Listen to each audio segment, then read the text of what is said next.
Well, perfect. Well, welcome to Backstage with Geoffrey Morrissey. I am Geoffrey Morrissey. I'm joined by the wonderful Muna today. We are at the Bright Music Hall. We are on the floor. It's my first interview at the Bright Music Hall. It's my first interview on the floor. Thank you all so much for joining me. Could you just introduce yourselves to our listeners? Yeah, of course. Hi, I'm Katie. Hey, this is Naomi. This is Josette, and we are the band Muna. Well, welcome to town. You were, the last time that I saw you, it was November. You were opening for Group Love. Awesome show, by the way. Thank you. And then, did you guys have a chance to do anything fun today? I know that you had a little bit of time in the city, more than most usual touring stops. We got to go to a beautiful lunch spot, eat some vegan food, which is one of the delights of touring for us this time around. And then we had some vegan ice cream. We're not vegan, but we are trying to be healthy. Yeah. So, and last tour we just ate biscuits and stuff and gained weight. The crazy thing about today in Boston seemed to be the weather. Like, yes. It's so beautiful out, so we were just kind of trying to enjoy that. 73 degrees today. It was pretty amazing. So this is your first headlining tour. I remember way back when we were talking about when in November how the tour van needed an air freshener. How you're still getting used to life on the road. How has that adjustment been now that you're on the road, you're leading a tour? How have you guys been able to adjust to tour life? I think this tour, even though this tour is maybe physically harder, I don't feel it as much as I did on the Group Love tour. The Group Love tour was so much of a shock that I think it beat us all up very badly. But it's, I mean, like, I love touring. It's just like hanging out with your best friends and playing shows every night. It's really, how can that get better? I think we're a little bit more pros in terms of playing the show every night and also like knowing how to pack a suitcase in a way so that your dirty clothes don't make your clean clothes smell bad, and all the tips and tricks of the trade we're getting better at. Still in the same van, though. Yeah. Still very dirty. Still dirty. Stinky. Yeah, we need Paul for that. Exactly. I know that he was a lifesaver last time. Brought an air freshener for it. Yankee Candle air freshener. You know, just in case he's listening, what's your favorite type of air freshener? Gosh, I would like a lavender or anything that's a calming scent. I think Sometimes would be it's nice. too much. Sometimes when you put like an air freshener on top of a bad smell, it's just like You're right. scary. Yes, scary. A sandalwood, perhaps. Sandalwood I can do. I'm down for that. I don't know. What do you think? You're like a college student, right? So you Yes. guys need air fresheners. We do need air fresheners. My best friend was kind enough to buy me one, and I still haven't put it in my car. That's because That's very next time. sick. I know. Well, and the thing is, I'm only like at home for days at a time, so I don't want it to all expire. But I have a feeling it's going to expire by the time I get home anyway. Speaking of college, y'all met at USC, which is awesome. I have a lot of friends out at school in California. How'd you say you've grown either as people or as a unit since you first met? Our relationships have gotten a lot stronger, I think. We just became better. We just became a lot closer. I don't know. We are smarter because that's what college is supposed to do. Stay in school. Yeah, I don't know. We've just, I feel like we've grown a lot as people, spiritually. I don't know. Grown up. Yeah, we just got older. Yeah, I mean, it's different and it's the same, you know? I mean, I would like to say I think that we work on our anxieties more. We feel more self-assured because we assure each other. But, yeah, we're still people. We're still the same. Yeah. Well, that's good to hear. And then what was everyone's majors sort of across the board? Joe and I both majored in music, and that's how we met. And then my minor was American Studies and Ethnicity, which was Naomi's major, in a sense, African American. Also, I never say American Studies and Ethnicity because that's like not a thing at any other school. Just ethnic studies? Yeah, it's ethnic studies. Basically, our school just chose to name it something weird. But yeah, I was an ethnic studies major. Cool. Well, do you guys have any advice to your younger self? Anything that if you knew maybe 5 years ago, even 10 years ago, that would really help you out? Just like keep going. I don't know. I don't have any advice because I'm here. You know what I mean? And I feel pretty good about where I'm at.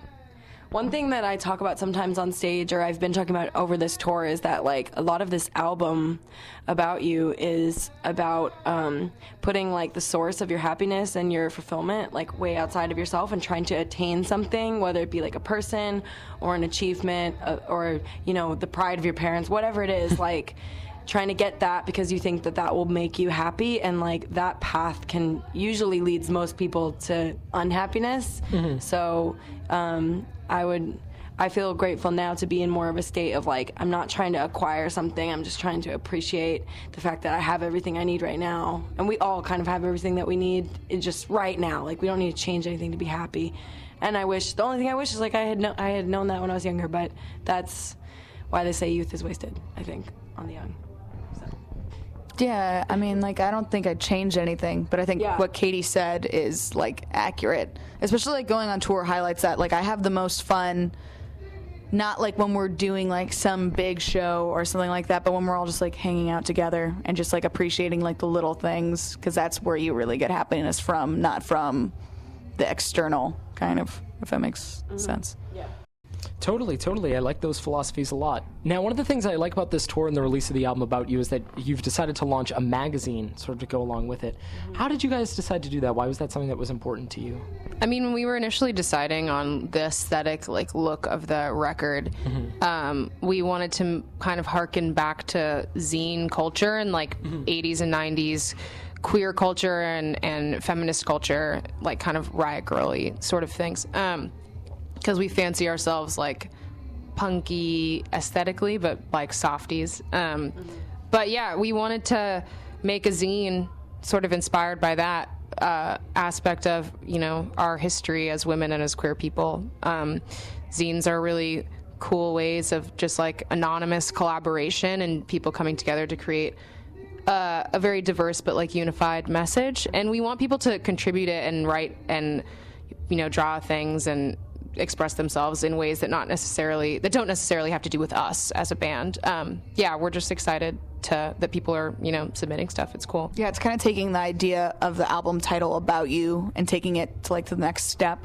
We want people to interpret the album or anything in their lives and show us something about them, and hopefully we'll help our fans, like, connect with one another more and just see, like, you know, we make art and you can make art too, you know.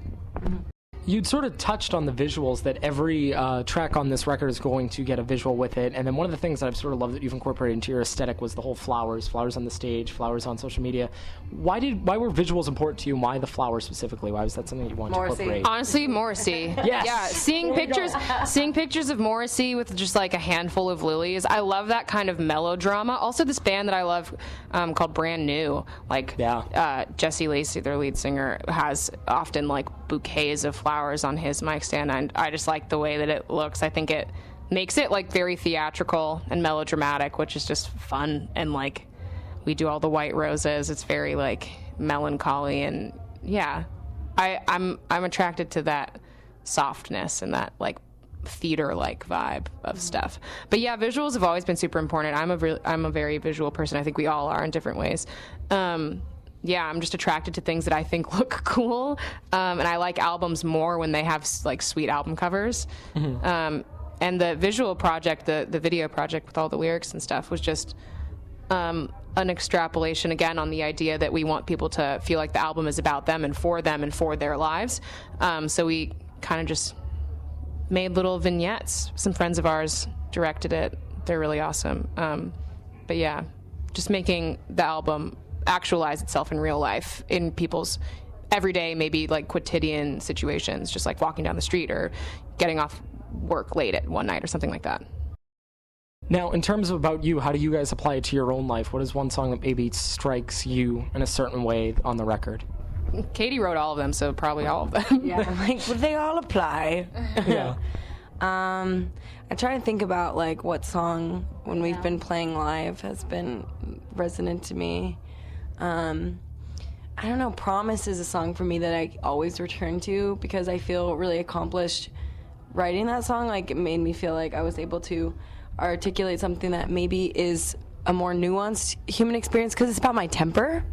And, like, I feel like it's not your typical love song, but so many people relate to it. And it is, I think there's a Buddhist principle that we talk about sometimes, like, you'll get the same struggle, like, introduced to you in different ways, like, over and over again throughout your life. And I feel like for me, my temper is, like, and just, like, my volatility is one of those things. Like, I'll just always, like, I'll deal with it in different ways through different times in my life. So even though I wrote that song, like, years ago, it still really resonates with me playing it live. One of the songs that I really loved on the record was I Know a Place. I didn't think I could love it more until you guys played it on Kimmel, which was a huge political stance, something that I felt really needed to be said, and obviously you did too. Why did you choose to incorporate politics so early into the music? Because it's a risk as a younger band. You might alienate some, but it obviously resonates with lots of others too. Yeah, I think just the timing of everything, like with our record coming out at this particular moment in time, it really didn't seem like a choice for us. Like, it just felt like disingenuous to who we are as a band and like, yeah, what we believe in as people to go forth and like entertain without bringing that specificity to it.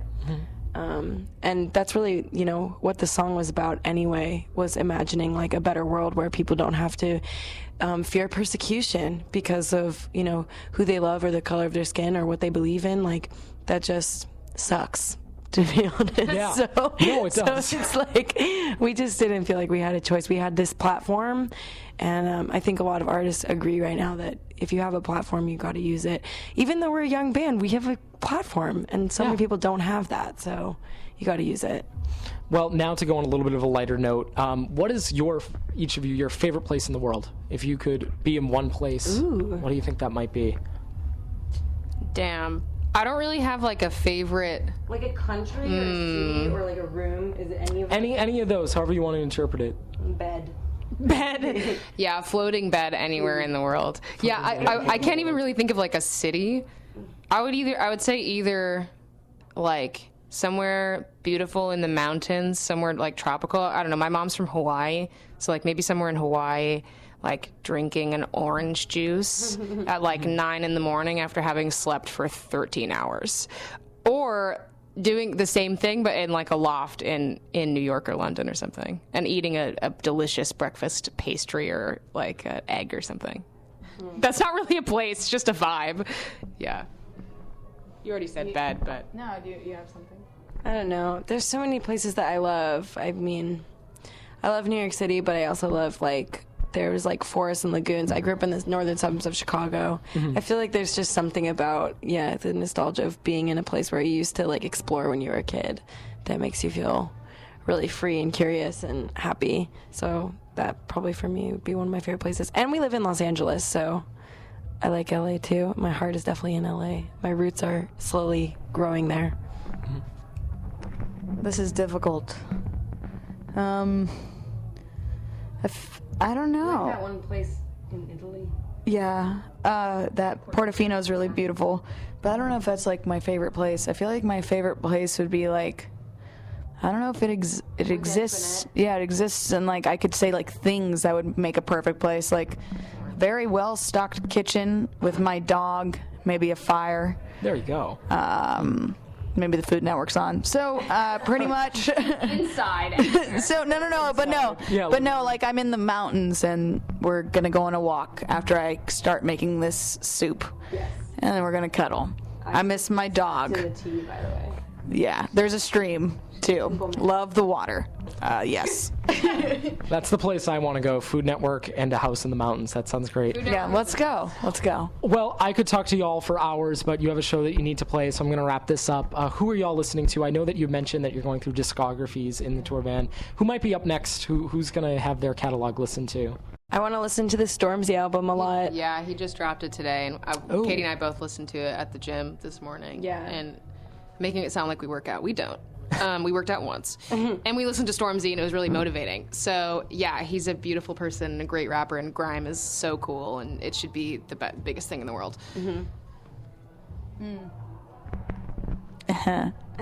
I'm working my way through U2's discography, but like I keep trying to listen, and I need to do it when I'm like actively not doing anything else. Like I want to go on a walk and listen to it. I just haven't had that kind of time. But soon I will do it.